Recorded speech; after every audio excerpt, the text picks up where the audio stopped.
What's going on, everybody? Brandon was back with another Freshwater Bandits video. Today, joined with me is my fiance, Katie. Justin could not make it. He's feeling under the weather, and it's probably why we're recording in my office instead of his garage. Yeah. So, today, just like the title says, we're going to go through and talk about our top 5 winter tips for storing your gear. It's gotten cold in Indiana, and if you're like me, I don't fish in the cold. No. So, this is going to be a perfect time for you to step back and winterize your gear. So, we're going to get into it. My top 5 tips for winterizing your fishing gear. Number 5. Number 5 is going to be clean your gear. This is the perfect opportunity to do so. You have multiple months over the winter to do it. You're snowed in probably anyways if you live where we live. So, you might as well do it anyway. This is a perfect opportunity to wipe down your rods, which a lot of people forget about doing. Take a baby wipe or a paper towel or something. Wipe down your rods. Clean your rods up. If you feel so comfortable, you can get inside your reels. Take your reels apart. Clean them out. You could take the drag knob off the top of your open face reels. Take that bail off. Get in there. Clean out in there. Your bait casters, you can take the side plates off. Get in there and clean those out. That's going to help you with smoothness of a cast and reeling. But also go inside your tackle boxes or your tackle bags. Get down there. There's a lot of stuff that accumulates inside those things throughout the year. Get in there and clean all that stuff out. Take all your gear out, maybe vacuum it out, wipe it down, make sure it is clean for next year. This is a great opportunity to do it. So clean your gear. All right, guys, so number 4 is going to be inventory your gear. And what this is going to mean is, like, throughout the year, you're going to use all your stuff anyway. So maybe you dropped a scale in the water, or you lost a lure, or maybe you got snagged too many times, you lost a bunch of hooks and weights. Well, this is a perfect time to go through and see exactly what you lost, or what you don't have, or what you need, or maybe what you have but don't need. Maybe you have half-ounce sinkers and you need ounce sinkers, or whatever the case may be. So this is a perfect time to go through all of your gear, your tackle, your rods, your reels, your line, everything. See what's going on. What I do, she can contest to this, is I write down a list of stuff that I might need for next year. Perfect example, I don't have a landing net right now. So, although I might not need it because I fish for 2-3 pound largemouth on the bank, I don't have a landing net. That's something that every angler needs. So, on my list will go a landing net. So just go through and see all the stuff that you either don't have and need, or you have and you don't need, and make the adjustment where it's necessary, because right now is a good time that you're not doing much. You're not in between tournaments. You're not stressing about it, because a lot of the times people will just go out like every other weekend or something. Yeah.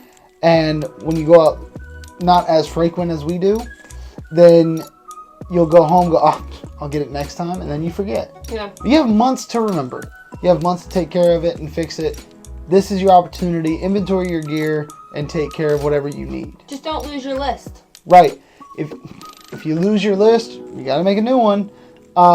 This is why I pin it up on my wall of my office so I don't forget it. So number 3 is going to be for my bass guys out there. Now, predominantly everybody knows that I'm a bass fisherman. So my cat guys can take a break on this one. So my bass fishermen, it's the same thing. You can go through right now, and I do it every single year. Open up your tackle box or your tackle bag or your lure boxes, and go through all of your lures. And maybe you didn't throw this, that, or the third this year, so get rid of those. Make room for new lures. So right now I'm really struggling on frogs. So I need to write down, I need frogs. A lot of the stuff that you don't need, just take them out of your box. You don't even have to get rid of them. Take them out of your box and set them aside and make room. Maybe you enjoyed throwing a blade bait or a chatter bait or a spinner bait. Maybe you go and pick up 5 or 6 more, but you need the room. So go ahead and get rid of that old dusty, I don't know, jitterbug or whatever, and throw a couple more spinner baits in there. This goes hand in hand with inventorying your gear. Go through your lure box and make the adjustments in the lures where you see necessary. So we started the tournament trail last year, and we're going to be doing it again this year.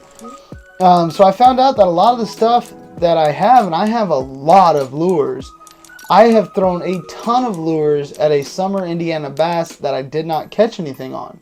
Yeah. So I'm keeping those lures though because I enjoy throwing them, Whereas I was in my frantic panic of throwing everything I could.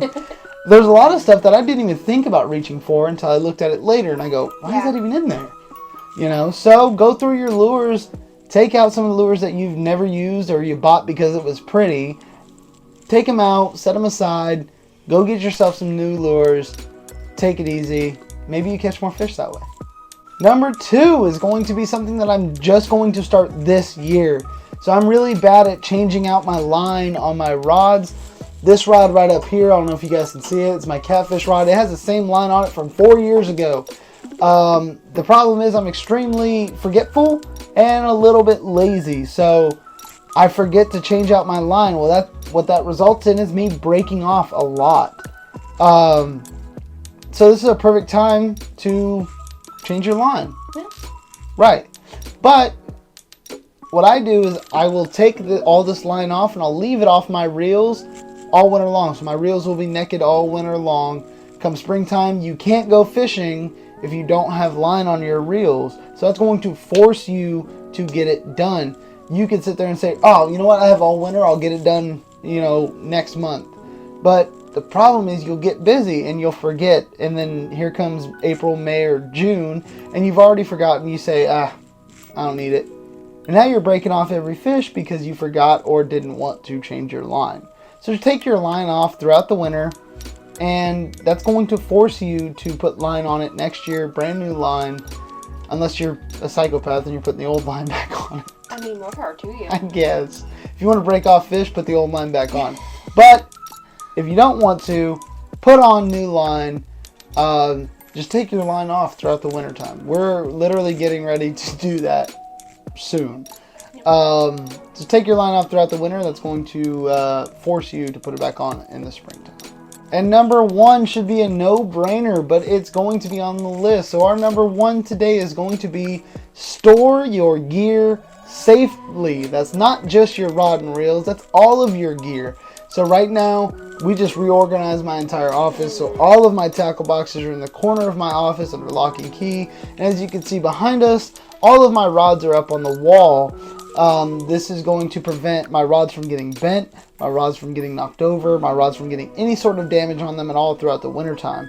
So I know a lot of people will take their rods and lean them up against the corner of the garage or a corner of a bedroom or something in their house. Well, what that's going to do is when your rod tip bends like that, it will permanently bend your rod if it's there over the wintertime. All it takes is one winter. But that's the same thing is if you keep your line on throughout the wintertime and it's bending the rod tip, that will also permanently bend your rod tip. And that's going to affect your hook sets and your casting the next year. Keep your rods straight as an arrow, as straight as you can get them. Store them away from maybe being kicked over or lean something up against your rods. Your rods fall over and they break their eyelets. Anything like that, make sure they're in a safe place and they're stored as straight as possible. Your tackle boxes, on the other hand, you might say, well, why do I need to store my tackle boxes safely? They're in a box. Yeah. Well, then I will say, put your tackle box in the middle of the floor and let me kick it as far as I can. Okay? You're going to be upset. Store your tackle box somewhere safe, out of the way. Nobody's going to trip on it. Nobody's going to kick it, and all your stuff goes everywhere inside. Store your tackle box safely. Store your rods and your reels safely. Make sure they're not getting damaged over the wintertime, because come springtime, you realize, I broke 3 eyelets over the winter and I didn't even use them. You're going to be pretty upset. So, store your gear safely. Alright guys, so there you go. There's the 5 tips for keeping your gear winterized, I guess. Is clean your gear, inventory your gear, go through your lures for my bass guys, take the line off your reels, and store your gear, all of your gear, safely. Now, if you look behind us, we have all of our rods up on a 10-pole rod rack that hangs on my wall, out of the way and completely safe, and that's thanks to Justin Nilsson. That's right, my co-host and captain, Justin Nilsson. He built that. He builds custom rod racks, and if you want to get one, that's Jay's Customs at Outlook.com, JAYYSCUSTOMS. Yes, at Outlook.com. Go ahead and get you. We'll put it up on the screen. Go ahead and email him if you guys want one. He has one in his garage that's 30 rods long. Yeah. It's 30. Insane. It's insane. It's enormous. Every single one's filled up, and his rods are off the ground, out of the way, tucked against the wall. It's extremely amazing. This is why he's had rods since the 90s. So if you guys are looking for a rod rack like that, you're in the central, western Indiana, then go ahead and hit up Justin, and he might be able to make you a rod rack. Yep. But with that being said, those are our 5 tips. I hope you guys are keeping your stuff clean and keeping your stuff safe over the winter time and getting ready for next year. Now, I will say the Bandits videos will come out every other week. So we will see you guys next year. Yeah. Right. So that means that Merry Christmas and a Happy New Year. We have to do the every other week because we have a second YouTube channel that we record in between. That's Everything Spooky, where me and Justin talk about horror movies and spooky stuff. So if you guys are into horror movies, go ahead and check that out. Everything Spooky. Again, put it on the screen. Yeah. So we'll be coming back to you guys, I assume, after the new year. So all the little bandits out there, you guys have a Happy New Year and a Merry Christmas. Yeah. So I hope you guys enjoyed this. I hope you guys are staying happy, staying healthy, and staying safe. Thank you, babe, for joining me. Of course. And never forget to keep cranking.